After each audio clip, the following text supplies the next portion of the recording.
All right, guys, I'm back yet again at Pokemon special event in Utrecht with Sander, just continuing our interview. Just wanted to dive a little bit more deeper into your more recent performances as well, because you have been on an absolute tear for this season.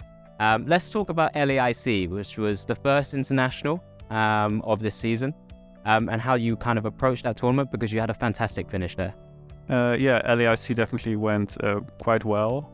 It's my deck there kind of resolved around Yveltal from Celebrations, which I think is one of the few really strong control cards in the format. There's not a lot of amazing options, but Yveltal definitely is very efficient. For just one energy and one basic Pokemon, you can remove 3 energies against Lugia.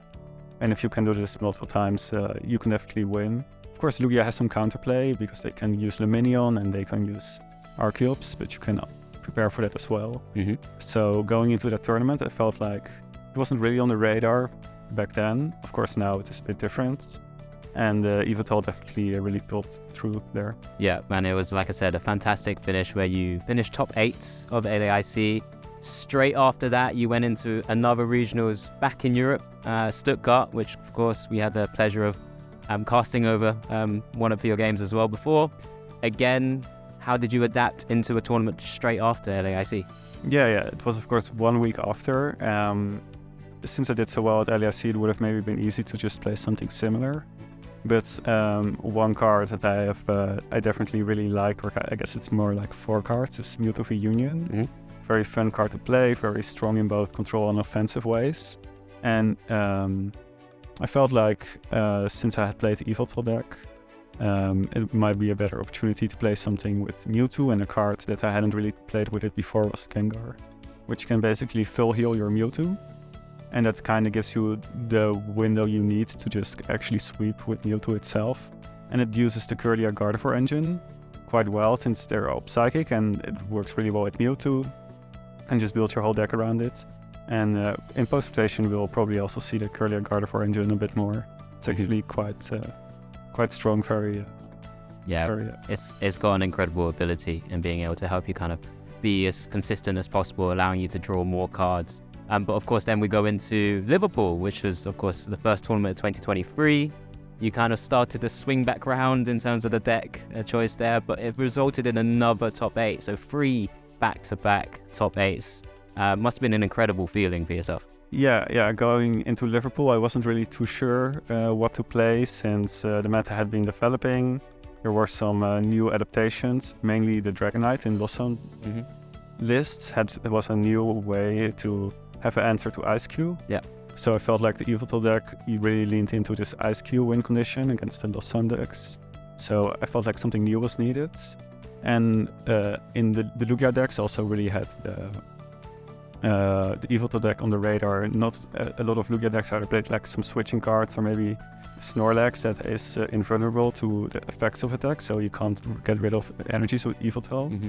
So I felt like I needed a couple adaptations. I played my own Snorlax, which can actually KO the Snorlax in the Lugia deck, which is kind of something that definitely happens control more often than you would think.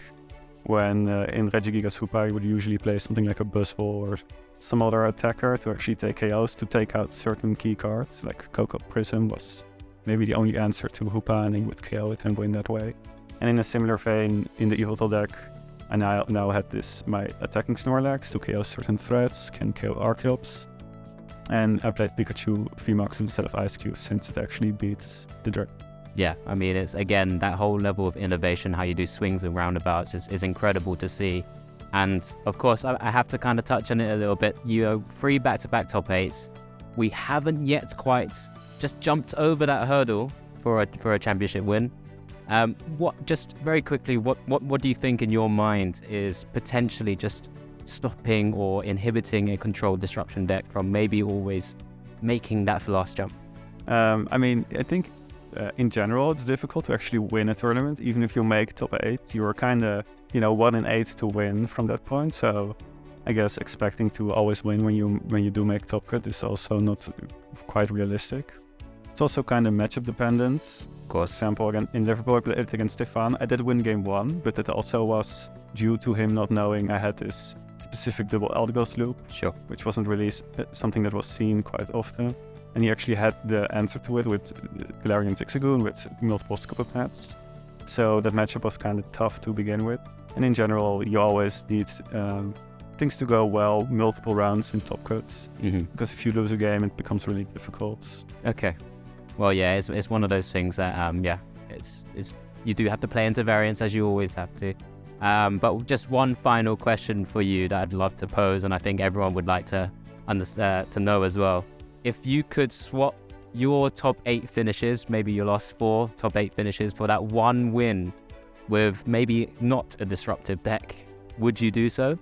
I think with not a disruptive deck, I mean, I would play something not disruptive, but it would have to be something that I truly enjoy or have built myself.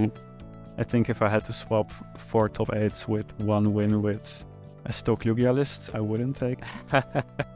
But if it was some attacking decks, I do think are quite interesting. Okay, well, you heard it here, everyone. Sander would not play Lugia at any tournament, it seems.